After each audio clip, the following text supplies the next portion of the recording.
Are you hearing me okay? I can hear you just fine. Michael, what's going on, man? How are you? I'm doing okay. How you doing this morning? I am good. Excited to have Great White back in mid-Michigan here in just a couple of days at Lardie Rib Fest, and we'll talk about that here coming up. But tough to do an interview the day following the death of Ozzy without talking about Ozzy. And I know that you have a connection to Ozzy through Jakey Lee and your work with him. But I'm curious if over the course of your 30, 40 years out and about on the road playing shows, did you ever cross paths with Ozzy? You ever share the stage with Ozzy? I know it was interesting when they did the Back to the Beginning show.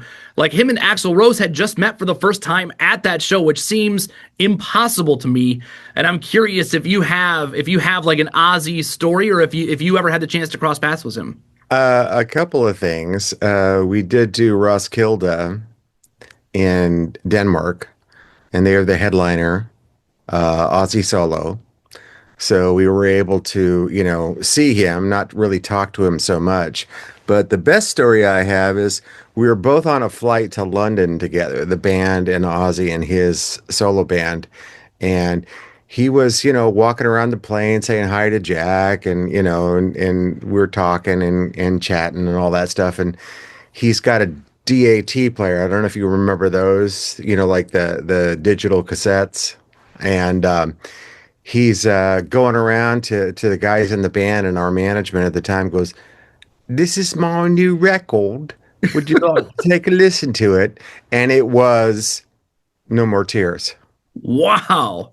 And when you first put the headphones on and you hear that riff, you're just like, oh my, to me, that was kind of, you know, the height of his prowess, as the Prince of Darkness, and that whole, like, he had a great guitar player with him, and it just a great marriage of everything, and that record just had so much toughness and energy, and it was a treat to see him, on the plane for one, but then to be able to listen to that record before pretty much anybody else did.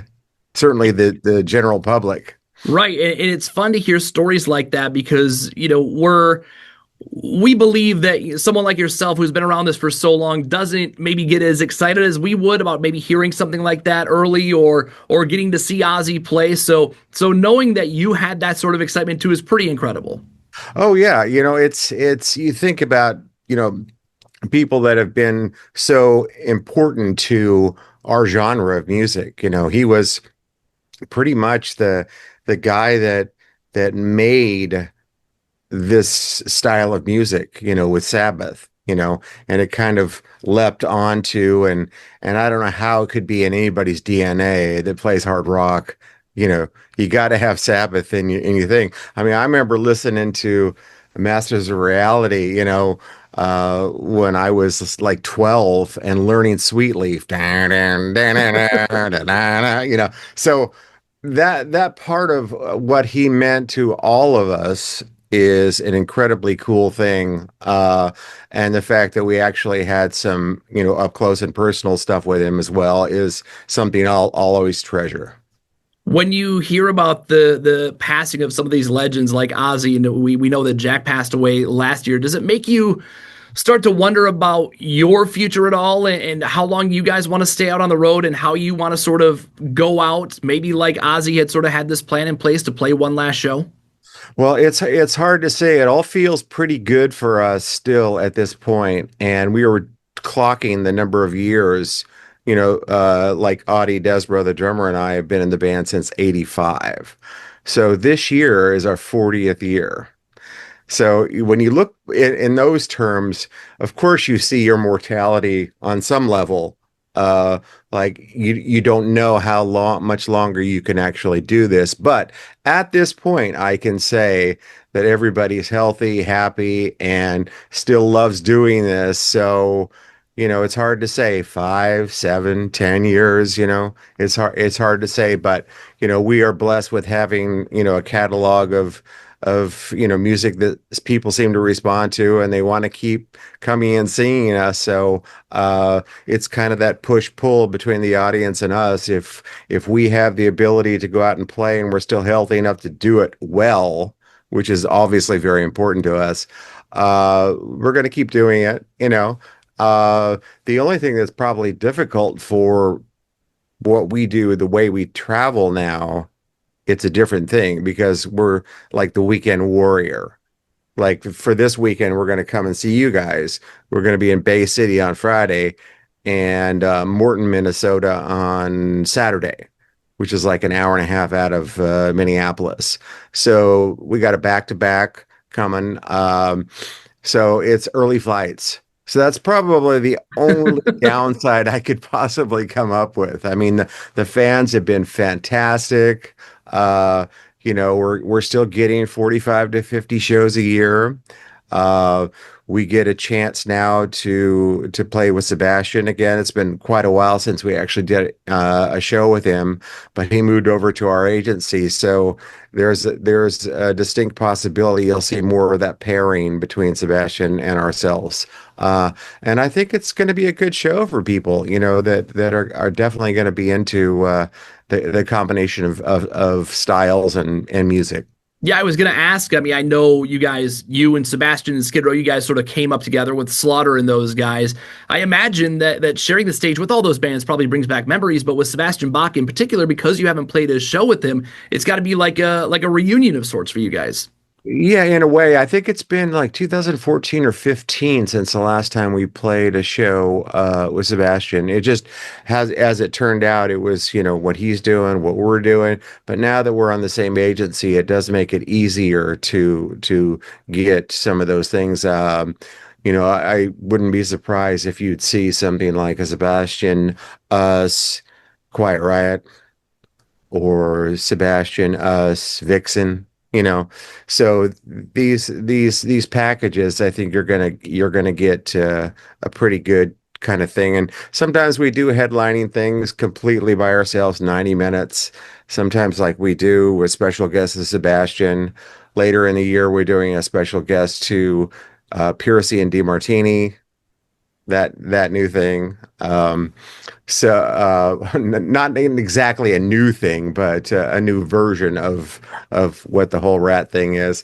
And it sounds great. They did M3 with us, you know. So we're just grateful, to get as many plays as we get per year, and still be able to make a very good living.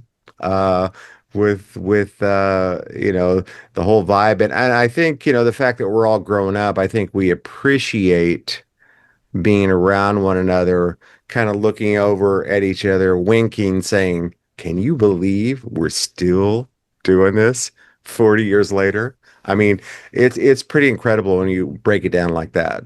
Yeah, I think it was, you mentioned it earlier. I mean, breaking it down that you've been in the band for 40 years and that you guys are still having fun. There's always that question because, you guys will you're creating new songs and stuff, but people want to hear the hits. They want to hear the songs that they know. And so you guys have been playing a lot of the same songs for a very, very, very long time. Maybe that gets repetitive, maybe that gets boring for you or whatever. But a lot of the bands that I talk to, they always talk about as long as the audience is having fun, we're having fun, we love playing that stuff. Yeah, that's the one thing I always point out, that when, like, say we're at the Labadee Rib Fest, right? There's a group of people collectively that have never seen us before. If you think about that, you break it down, okay? And then so we're playing Rock Me to that group of people for the very first time. So to me, I keep it in that place in my head, and it makes it fresh. And also one of the greatest compliments is to see a young kid on his dad or his granddad's shoulders singing the lyrics to House of Broken Love, and not just the chorus. So, I mean, that is one of the greatest compliments, to know that people that grew up with our music are passing it along to their kids. And, that is a great compliment as a songwriter and a performer, to be able to know that people care enough about your music to want to share it with other generations. Speaking of music and speaking of new music, you guys have had a new lead singer, new quote unquote, because it's been a couple of years now. But Brett Carlisle has been with you for a couple of years. What's it like adding sort of fresh blood to a band that's been doing it for 40 plus years? Oh, it's great. He's got a great energy. He's a totally sweet dude. I mean, he's just one of those kids that gets it, you know. You would think that because of his age being, I don't know, I think he's 28 now. Uh, you know, that does infuse us with a certain amount of, new energy, which is very cool.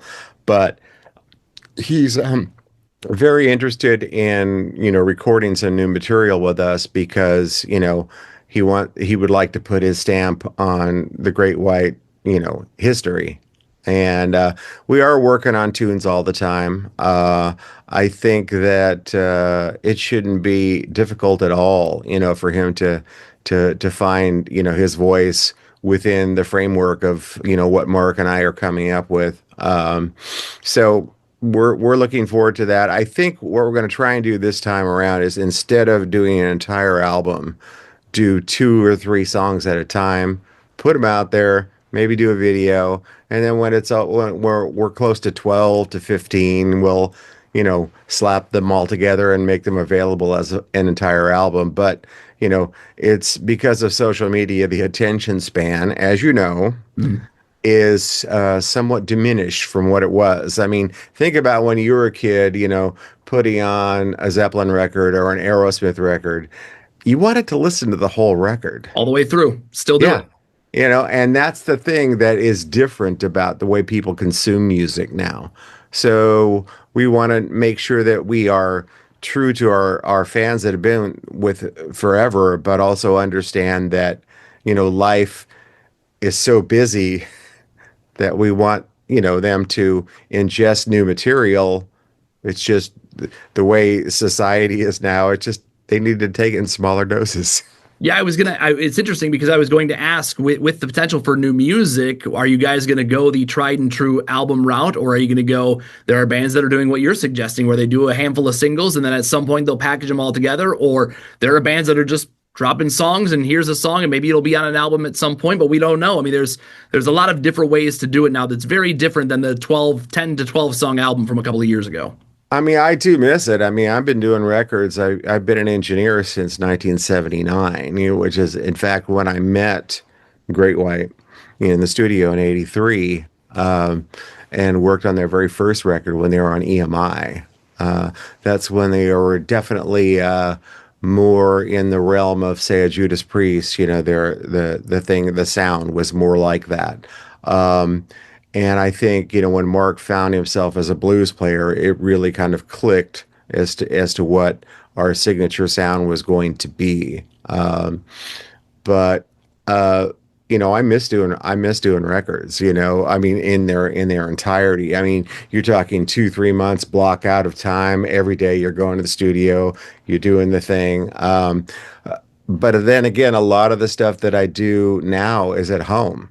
I mean, the last big thing I did was mix a Sheryl Crow live record, and I work with Peter, her musical director, as far as the mixing. I send him the songs, and he'd say, "Yeah, that guitar right there just needs to be a little bit more up, but other than that, it's great." And we worked together, and it was a great experience. I mean, I'm a huge fan of hers, but it was an entire album. It was 22 songs. Wow.